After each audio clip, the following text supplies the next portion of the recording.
Le véritable dirigeant du complot des Tadbou, c'est Miles Axelrod. Mais il y a un autre méchant dans le film qui m'a marqué, et certainement vous aussi d'ailleurs, grâce à son accent, son charisme et la menace qu'il représente, c'est le professeur Z.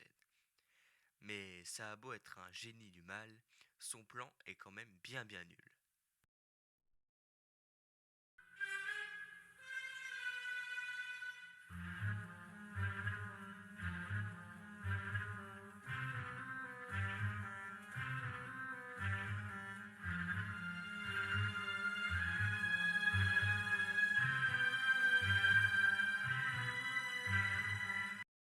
La première fois qu'on voit le professeur Zundap, c'est sur la plateforme pétrolière au tout début du film, et on comprend bien vite que cette petite bagnole allemande n'est pas là pour rigoler.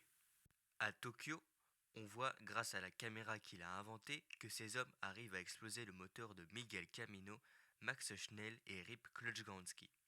D'ailleurs, grâce à Rip, ou à cause de Rip, on peut encore imaginer que le professeur aurait pu faire bien pire, comme tuer carrément les voitures.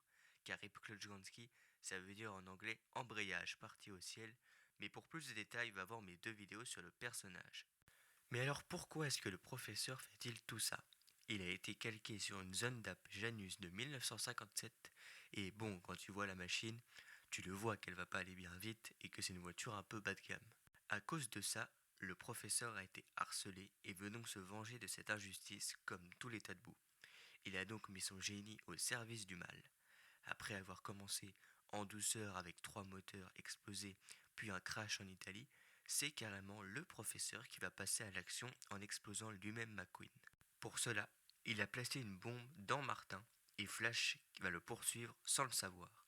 Une fois qu'ils seront assez proches tous les deux, le professeur actionnera le bouton et ainsi il supprimera le dernier pilote qui croyait encore en la linole.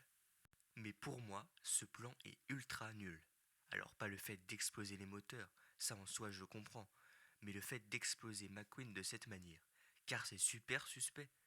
Martin, il n'était pas censé être sur la piste. Déjà, c'est un premier point.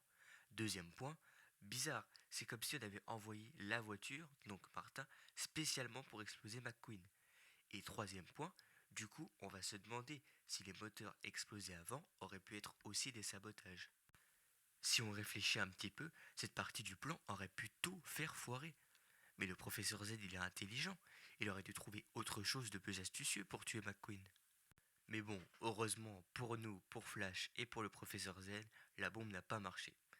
Et puis, autre truc qui me vient à l'esprit, pourquoi le professeur Z se met-il devant une fenêtre pour actionner le bouton? Les gens auraient pu le voir et le dénoncer. Enfin bref, vous l'aurez compris, pour moi cette partie du plan est ultra nulle car elle aurait pu tout faire foirer. En tout cas, si la vidéo t'a plu, n'hésite pas à t'abonner, à mettre en commentaire ce que tu penses du professeur Z et de son plan, à liker, à partager la vidéo, et moi je te dis à la prochaine pour une nouvelle vidéo, donc à plus.